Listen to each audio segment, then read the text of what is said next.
आइए आपके सामने प्रतिरोध से संबंधित एक प्रश्न है, जिसे क्रमशः समांतर क्रम और श्रेणी क्रम में जोड़ करके हम तुल्य प्रतिरोध ज्ञात करते हैं। तो चलिए, पहला प्रश्न आपके सामने है। कहा जा रहा है क्वेश्चन में 5 प्रतिरोधों को चित्र के अनुसार ए व बी बिंदुओं के बीच जोड़ा जाता है। हमारा ए है और ये बी है। इन ए और बी पॉइंट के बीच जो है ये हमारे प्रतिरोध को कॉम्बिनेशन किए गए हैं, मतलब जोड़े गए हैं, और कह रहा है इनके परिणामी प्रतिरोध की गणना कीजिए।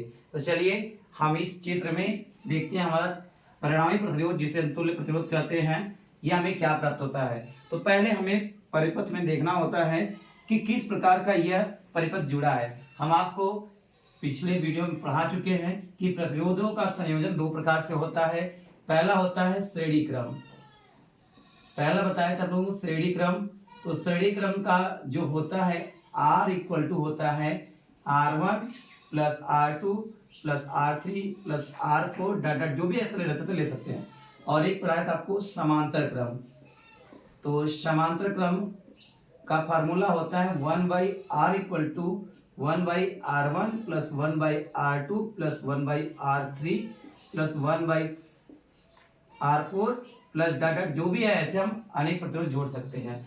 तो हमें इस परिपथ में देखिए, कभी भी हमें दोनों फार्मूले यूज करने हो जाएंगे। कभी कभी एक ही फार्मूले से हमारा तुल्य प्रतिरोध निकल जाता है, कभी कभी नहीं निकलता है, तो हमें दोनों फार्मूलों को कॉम्बिनेशन करना होता है।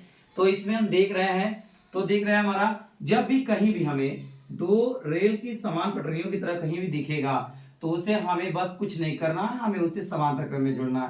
और जहां एक सीधी लाइन में दिखे परिपथ, हम उसे श्रेणी क्रम में जोड़ेंगे। तो हमें यहाँ देख रहे हैं कि 20 ओम का एक परिपथ जो है वो हमारा किस क्रम में है, ये हमारा समांतर क्रम में है। और फिर यहाँ 30 ओम का दूसरा परिपथ जो है यहाँ पर जुड़ा है 30 ओम के समांतर क्रम में। तो हम पहले निकालेंगे, मान लीजिए हमारा इसका जो तुल्य प्रतिरोध है R1 है। पहला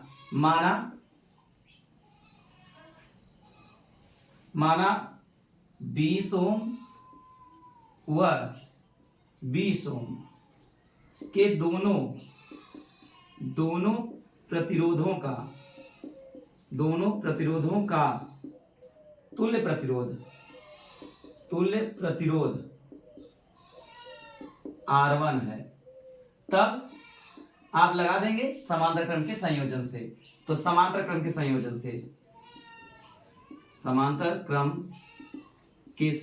से अब लगा दीजिए। तो हमारा क्या हो जाएगा 1/R1 इक्वल टू हो जाएगा, लगा दीजिए 1/20 प्लस 1/20। अब इसको आप जोड़ दीजिए, तो हमारा एलसीएम मिल जाएगा 20, और दोनों का एलसीएम 20 जब मिलता है ऊपर का चिन्ह से लिख देते हैं। तो 1 प्लस 1 इक्वल टू हमारा हो जाएगा 2/20। अब इसको काट देंगे तो हमारा 1/R1 इक्वल टू मिल जाएगा 1/10, मतलब 1/10।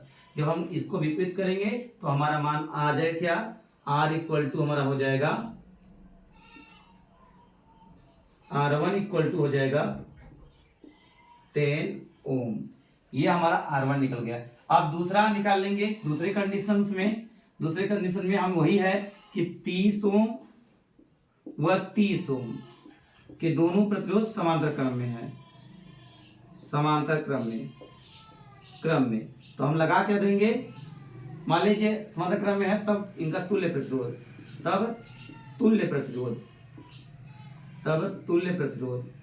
R2 हो, तब समांतर क्रम के संयोजन सब लगा दीजिए। तो हो जाएगा 1/R2 इक्वल टू हो जाएगा 1/30 1/30 प्लस 1/30। अब इसको हम हल कर देंगे तो हमारा क्या निकल जाएगा 1 प्लस 1/30, मतलब 1 प्लस 1/30 बराबर हो जाएगा 2/30। अब इसको हल कर देंगे तो 1/15। ये हमारा आ गया 1/R2 इक्वल टू हो गया 1/15। तो हमारा निकल जाएगा R2 बराबर हो जाएगा 15 ओम हो जाएगा। ठीक है, ये हमारा निकल गया। अब हमारा जो परिपथ होगा ये किस टाइप में बन जाएगा। परिपथ हमारा जो होगा, अब ध्यान दीजिएगा, परिपथ जो होगा कुछ हमारा इस टाइप में हो जाएगा।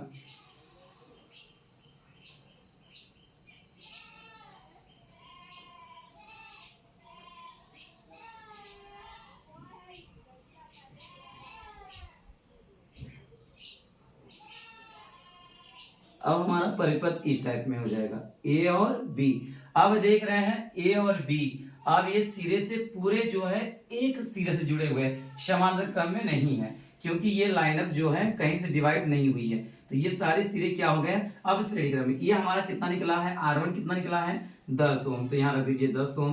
R2 कितना निकला है, ये हमारा निकला है 15 ओम, और ऑलरेडी यहाँ पर ये दिया है 10 ओम, तो यहाँ 10 ओम रख दीजिए। अब इसे श्रेणी क्रम में जोड़ दीजिए। तो इस नए परिपथ में लिख देंगे, नए परिपथ में तीनों प्रतिरोध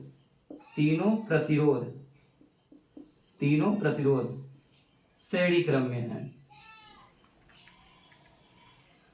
श्रेणी क्रम में। तब लगा दीजिए R इक्वल टू हो जाएगा R1 plus R2 plus R3 equal to हो जाएगा हमारा 10 प्लस 15 प्लस 10 इक्वल टू हमारा क्या हो जाएगा 10 10 20 10 30 10 35। ये हमारा टोटल कितना आ गया 35 ओम। ये हमारा ये था। ऐसे किसी भी सवाल को हम बड़े आसानी से सुचारू रूप से हल कर सकते हैं।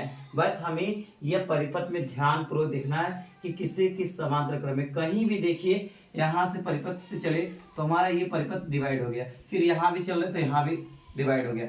जहाँ पर धारा, मान लीजिए यहाँ से हम कोई धारा फ्लो कराएंगे तो जहाँ भी धारा का मान बढ़ेगा तो हम समझ जाएंगे कि वहाँ पर परिपथ में जो प्रतिरोध है वो हमारा समांतर क्रम में जोड़ा गया, क्योंकि समांतर क्रम में ही जब हम प्रतिरोध का संयोजन करते हैं तो धारा का मान जो होता है बढ़ जाता है। तो यहाँ से धारा चलेगी तो यहाँ पर धारा कुछ हो जाएगी, यहाँ पर धारा कुछ और, फिर यहाँ एक हो जाएगी, फिर इसमें धारा अलग हो जाएगी, फिर इसमें धारा अलग हो जाएगी।